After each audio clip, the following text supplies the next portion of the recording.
리걸마인드 연구소입니다. 최근에 검사와 관련된 사건들이 많이 발생하고 있습니다. 그래서 거기에 대해서 이야기하겠습니다. 대한민국의 헌법은 1948년 7월 17일에 공포되었습니다. 이 헌법이 공포되고 시행된 이후 어느 시점에 대한민국이 건국된 것은 분명합니다. 헌법에 따라서 세워진 국가이니까 당연히 그렇게 되겠죠. 그래서 이 최초의 헌법, 1948년의 헌법을 건국헌법이라고 부릅니다. 또한 그것은 대한민국의 시원적 헌법이라고 할 수 있습니다. 시원적이라고 하는 것은 바로 거기로부터 모든 것이 시작되었다. 이러한 의미가 있습니다. 헌법 개정과 관련해서 각 나라에 따라서 그리고 우리나라도 마찬가지인데 어떤 조문을 두어서 헌법의 개정 사항은 여기까지, 그러니까 이 조문은 개정할 수 없는 내용을 규정한다고 하는 그러한 규정을 둘 때가 있습니다. 예를 들어서 제-B조, A, B, C 할 때 제-B조라는 조문이 있고 그 조문의 내용이 제-A조는 개정할 수 없다. 이렇게 규정을 했다고 생각해 봅시다. 그런데 그 개정 금지 조문이 있는 채로 우리나라 같으면 지금까지 한 70년 그 헌법에 따라서 국가가 운용되어 온 셈이지요.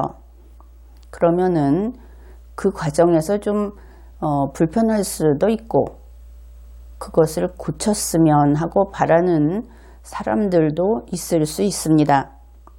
그러나 어찌되었든 그 개정 금지 조문이 있는 상태에서 70년 동안이나 헌정사가 이어져 내려왔다고 한다면 적어도 그 조문은 그 국가의 그 계속됨을 방해하는 것은 아니고 그런 의미에서 헌정사의 악이라고 할 수는 없을 겁니다. 그런데 가령 왕과 같은 그러한 권한 행사를 하는 어떤 공직자가 있다고 생각해 봅시다. 흔히 대통령을 예로 들 수 있겠죠. 그는 어떻게 해서든 이 제-B조라고 하는 조문을 고치고 싶어 합니다. 그럴 때 학자들을 동원을 하죠. 그러면 학자들은 이렇게 이야기합니다. 그러니까 제-B조에서 규정하고 있는 제-A조를 고치고 싶은 겁니다. 내심은 그런 것이죠. 그런데 제-B조가 버티고 있기 때문에 제-A조를 고칠 수 없는 겁니다. 이때 학자들은 그러면 제-B조를 먼저 개정하면 됩니다. 이렇게 이야기를 합니다. 그러면 B조 자체가 없어져 버리면 당연히 제-A조는 개정할 수 없다 하는 내용도 같이 사라지겠죠. 그런데 이렇게 주장하는 이런 식으로 논리를 펴는 학자들이 우리 70년 헌정사에서 기존 헌법학자 거의 전부가 이랬습니다. 그 원칙은 반드시 지켜야 하는 것입니다. 그렇게 이야기하는 사람이 있었는지는 모르겠지만 그와 같은 일들이 지켜지지 않았기 때문에 금지를 해야 한다든지 그 선대에서 규정한 것이 그대로 유지된다든지 하는 일이 지금 우리 눈앞에 그대로 나타나 있지 않기 때문에 결국은 그 많은 학자들은 노골적이든 혹은 모르는 척하고 가만히 있음으로써 그 논리를 결국은 방치했든 지금으로서는 국학아세를 했다 하는 부류에 넣을 수밖에 없습니다. 원칙은 이렇죠.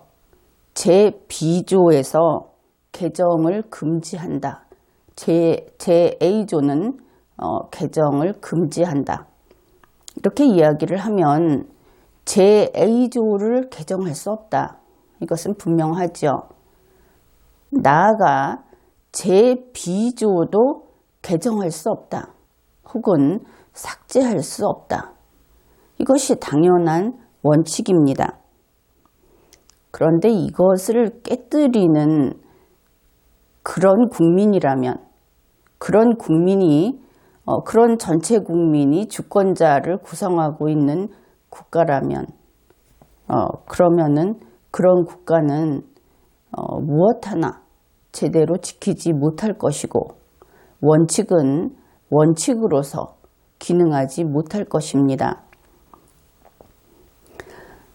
대한민국에서 특히 그 집행정부, 대통령이 수반으로 있는 집행정부, 그리고 입법정부, 국회라고 이야기를 하는데 그 중에서 국민이 직접 선출한 의원들만 국회의 구성원이다 라고 그 이야기를 했었는데 바로 그 입법정부, 여기에서 현재 소급 입법을 하고 또 하위 법령으로 헌법과 법률에 어긋나는, 거기에 반하는 법 집행을 하고, 그리고 그 이외에도 여러 국가기관이 법률로 이 기관의 권한은 여기까지이다 하고 정해준 것을 서로 해줄 수 있는 만큼 그 각 사정에 따라서 확장해주고 해서 확장이 필요한 부분은 법을 고쳐서 확장을 해주는 이러한 순서가 역으로 돼 있는 이러한 권한 남용을 행하고 있습니다. 그런데 이렇게 통치기관이 헌법을 지키지 않는 것, 그것은 정의롭지 않은 것이죠. 우리 인류의 역사를 되돌아보면은 일찍이 죄를 지은 자를 단죄하고 또 징벌하는 것은 처음에는 인간이 아닌 신의 몫이었습니다. 그런데 신이 바빠서 미처 그러한 일을 하지 못했을 때, 그러한 시기에는 피해자와 그 가족들이 이 징벌을 행했죠.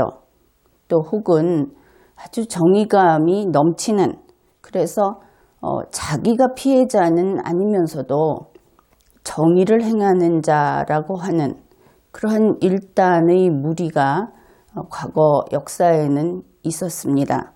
그래서 그들이 직접 이러한 징벌, 단죄를 했습니다. 그것을 복수라고 부릅니다. 그런데 이 복수는 감정이 격해서 참지 못하는 사람이 행하는 것이 아니라 신의 비호를 받는 정당한 권리 행사였습니다. 물론 그것이 정당했는지 그렇지 않은지는 경우에 따라 다를 것이고, 오늘날의 인성을 보면은 항상 정당했다고 보기는 어렵겠다, 그렇게 생각을 합니다. 이렇던 것이 신이 하다가 내버려 두니까 인간들이 직접, 개인들이 직접 하던 것을 이것을 국가가 맡아서 하게 되었습니다. 이것을 국가 형벌권이 확립되었다, 이렇게 이야기를 합니다. 그 계기가 된 것은 여러분들이 생각할 때는 이것과 관계가 참 없어 보이는 종교의 자유와 관계가 아주 깊다고 알고 있는 베스트팔렌 조약이 조인된 것이 그 계기가 되었습니다. 원래 1555년에 아우크스부르크 그 평화협정이 맺어졌습니다. 그런데 1629년에 복원칙령을 발해서 이 평화협정을 취소해버립니다. 그리고 나서 1648년에 이르러 이 베스트팔렌 조약이 조인이 됩니다. 베스트팔렌 조약에서는 다음과 같은 그 선언을 했습니다. 이 조약에 대한 반대나 거부는 어느 누가 표명하든지 간에 모두 백지화, 무효화된다. 그래서 이 조약은 한번 조인한 조약은 번복할 수 없는 것으로 되었습니다. 여기에서 이 과거에 약속한 것, 이런 것을 번복하는 것, 앞에서 이야기했듯이 개정 금지라고 규정해 놓은 것을 그 말이 담겨 있는 그릇을 통째로 버리듯이 그것을 개정해 버리는 것, 이것은 폭력입니다. 과거에 기록한 것, 과거에 약속한 것을 훗날 없었던 것으로 하게 되면, 그러면 인류에게는 문명이나 학문과 같은 것은 존재할 수 없게 됩니다. 이렇게 스스로를 속이는 종족, 인종, 이렇게 이야기할 때 그 이러한 종에게는 이성도 존재할 수 없게 됩니다. 그래서 한번 규율한 것은, 규정한 것은 번복하지 않는다 하는 그러한 것이 이제 굳어진 것이 베스트팔렌 조약 조인이었습니다. 이것이 모든 과거의 일을 번복할 수 없다 한데 그 의미가 있다는 뜻은 아닙니다. 한 사례를 이야기한 것이고, 이 조약이 중요한 것은 바로 그때 국가형벌권이 확립되었기 때문에 조약을 소개하면서 거기에 있었던 우리가 함께 명심해야 할 그러한 이야기를 해보았습니다. 이렇게 하여 개인의 복수권이 박탈되었죠. 국가가 형벌권을 다 가지게 되었으니까. 그러면은 개인의 복수권을 박탈하고 국가가 형벌권을 혼자 국가만 행사할 수 있게 되었다. 그런데 사람들이 거기에 승복할 것인가? 그것은 국가가 정의로워야 한다 하는 것이 전제로 되었습니다. 중요한 것은 정의로운 국가라는 부분이죠. 왜냐하면 이 형벌권의 행사라는 것은 최초에는 신이 행사하던 것이었죠. 그래서 정의롭고 공평하고, 그런데 신에게 감히 공평하지 않다고 따질 수는 없었겠지만 국가의 경우에는 신이 아니니까 이 모든 유권에 있어서 그 결점을 보이면 안 되는 것입니다. 국가만 형벌권을 행사할 수 있다. 그런데 그 국가는 정의로운 국가니까 그렇게 할 수 있다. 이렇게 되면 국가가 모든 면에서 정의롭다 하는 이야기는 아니고, 그 형벌권의 행사를 정의롭게 해야 한다 하는 것만큼은 반드시 보증을 하고 그리고 신뢰할 수 있어야 한다. 그런 의미가 될 것입니다. 그러면은 이 형벌권의 행사를 왕이 할 것인가? 그런데 왕은 종종 그렇게 정의로운 그 존재로는 보이지 않죠. 왜냐하면 전쟁도 잘하고 다른 나라와 싸워서 이겨서 그들이 가지고 있는 여러 가지 재화를 가지고 와서 내 국민을 풍요롭게도 하고 내 땅도 넓히고 이런 것을 해야 하는데 형벌권을 행사할 때 그 부분은 옳고 그렇지 않은 다른 부분에서는 또 남들이 생각하는 백성들이 생각하는 그 정의가 이루어져야 한다고 한다면 상당히 복잡한 문제가 생길 겁니다. 결국 국가의 형벌권을 정의롭게 행사하는 것은 정의부 공무원의 임무가 되었습니다. 이 정의부의 공무원, 정의공무원, 그들이 바로 형벌권을 담당을 했고 그리고 그들은 반드시 정의로울 것이 요구되었죠. 그때로부터 400년 가까운 세월이 흐른 지금 21세기, 그것도 현재의 우리 대한민국에서는 그 정의 공무원 일을 맡아서 하는 사람들이 바로 검사 집단입니다. 그래서 검사가 정의롭지 않으면 국가 형벌권의 행사가 정의로울 수 없는 것이지요. 그런데 생각을 해보면 한 사람이 정의롭게 되는 것은 그럴 수 있을 것 같습니다. 그런데 두 사람이 모여서 함께 정의롭게 되는 것은 조금 더 어려울 것 같지 않습니까? 더 쉽지는 않을 겁니다.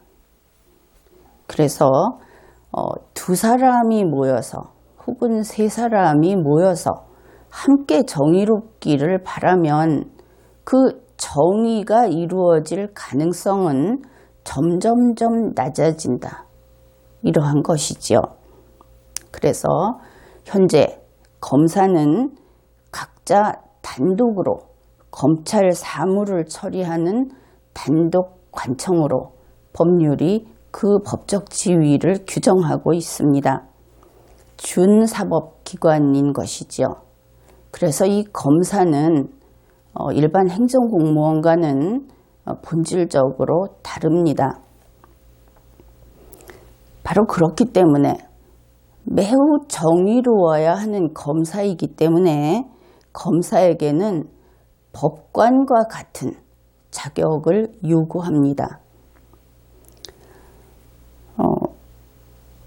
검찰청법 제37조에서는 물론 이런 신분보장도 해주고 있습니다. 법관과 같은 자격을 요구하고 또 상당한 신분을 보장을 해주는 것이죠. 그 내용은 이렇습니다. 검사는 탄핵이나 금고 이상의 형을 선고받은 경우를 제외하고는 파면되지 아니하며 징계처분이나 적격심사에 의하지 아니하고는 해임, 면직, 정직, 감봉, 견책 또는 퇴직의 처분을 받지 아니한다. 이렇게 신분을 보장해주고 있습니다. 또 법원조직법에 따르면 검사는 대법관이나 대법원장이 될 수 있는 자격도 인정되고 있는 그러한 기관입니다. 이제 우리 헌법을 보기로 하죠. 헌법 제12조입니다. 제1항 모든 국민은 신체의 자유를 가진다. 누구든지 법률에 의하지 아니하고는 체포, 구속, 압수, 수색 또는 신문을 받지 아니하며 법률과 적법한 절차에 의하지 아니하고는 처벌, 보안처분 또는 강제 노역을 받지 아니한다. 그래서 신체의 자유는 법률에 따라 그 법률에 정해놓은 적법한 절차에 따라 그 경우에만 제한할 수 있다. 이렇게 규정을 합니다. 이 헌법조문을 읽을 때 주의할 것은 법률에 따라 제한할 수 있다.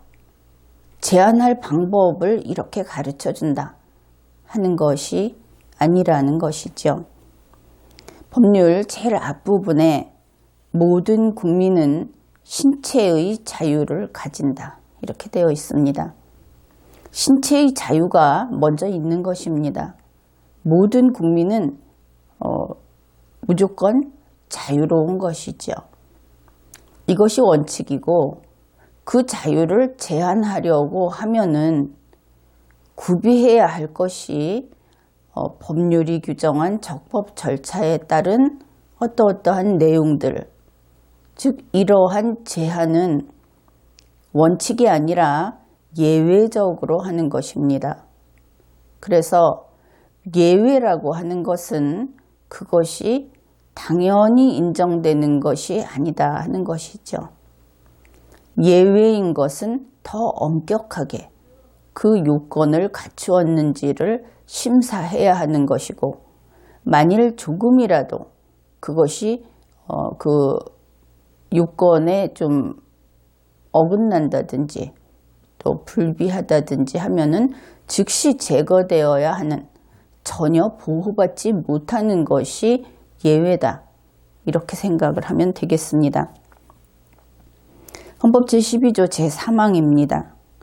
체포, 구속, 압수 또는 수색을 할 때에는 적법한 절차에 따라 검사의 신청에 의하여 법관이 발부한 영장을 제시하여야 한다. 단서 부분은 생략을 하겠습니다.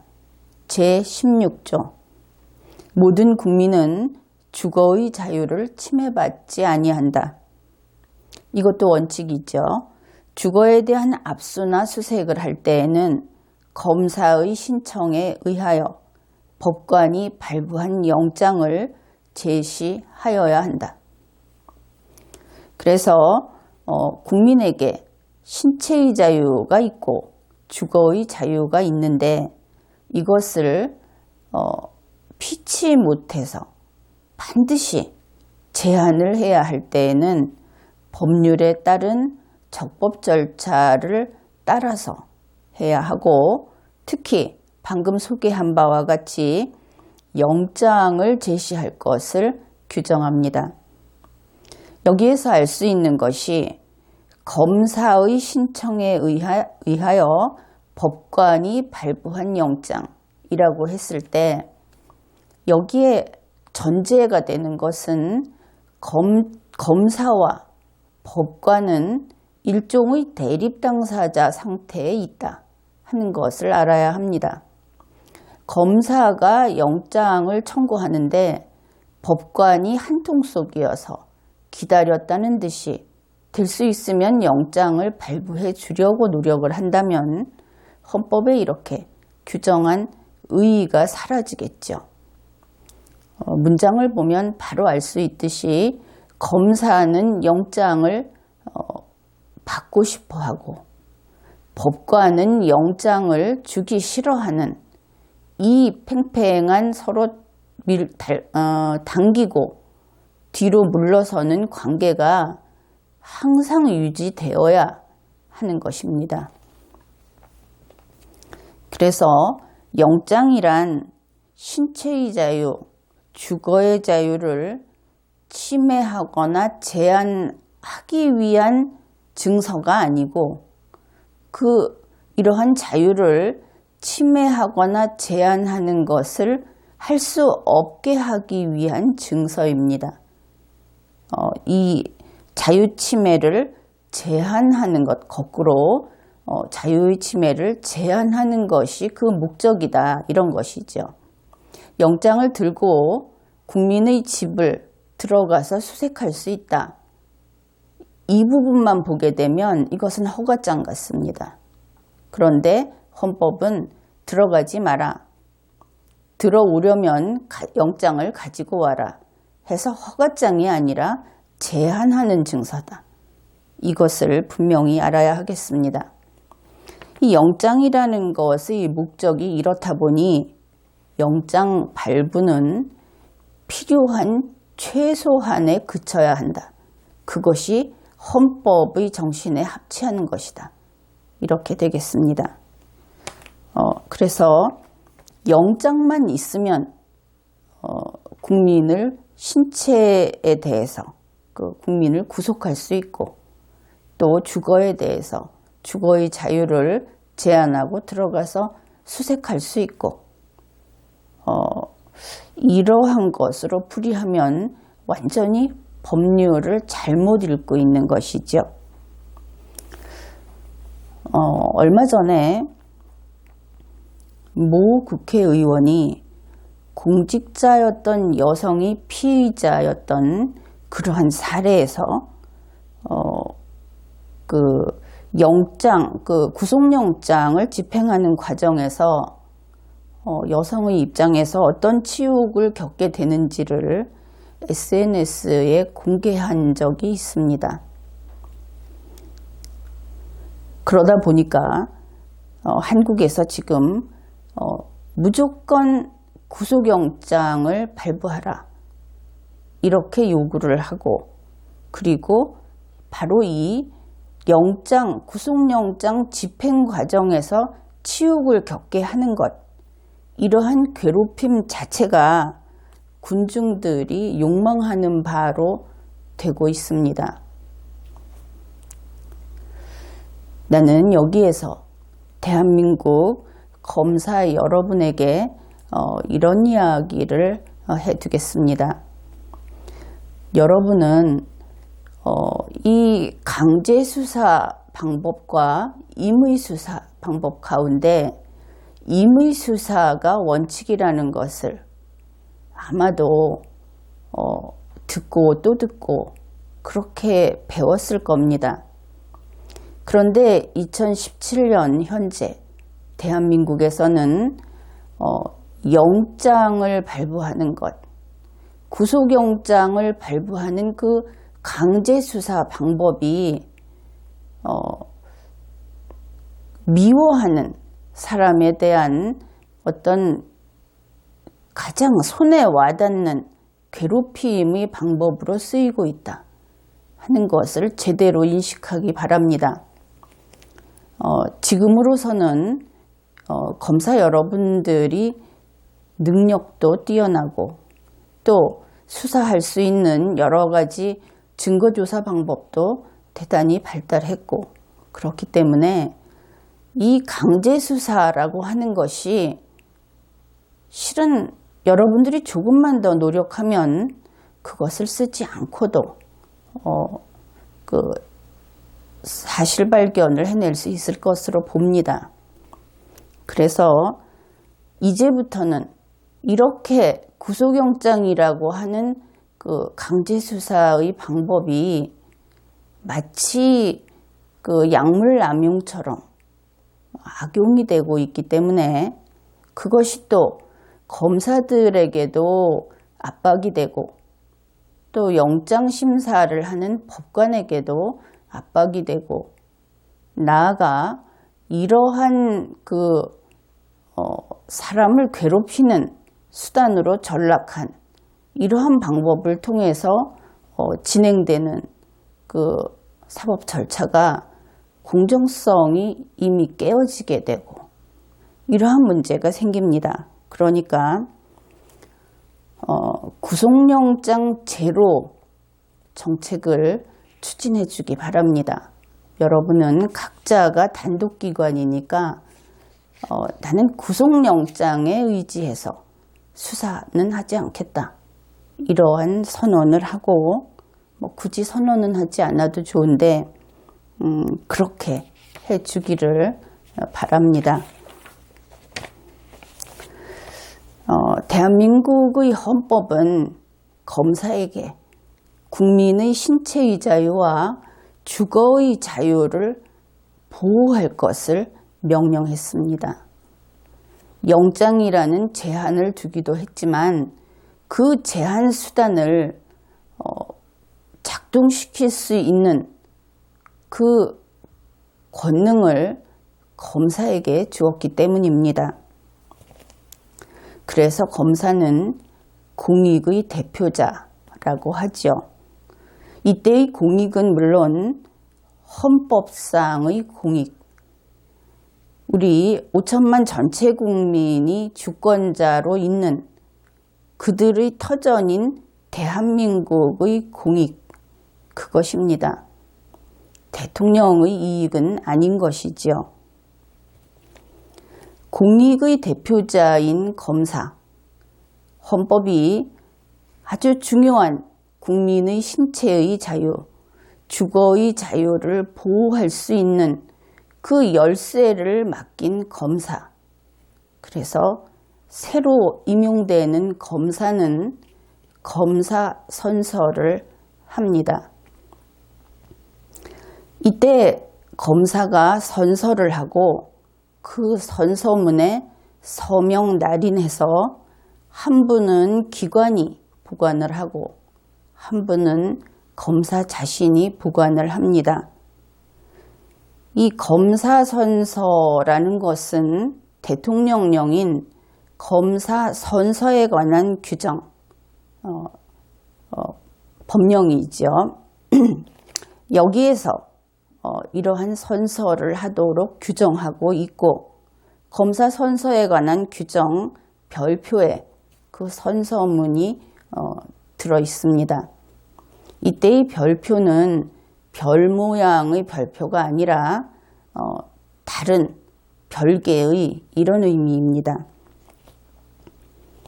검사 선서를 소개하겠습니다. 나는 이 순간 국가와 국민의 부름을 받고 영광스러운 대한민국 검사의 직에 나섭니다.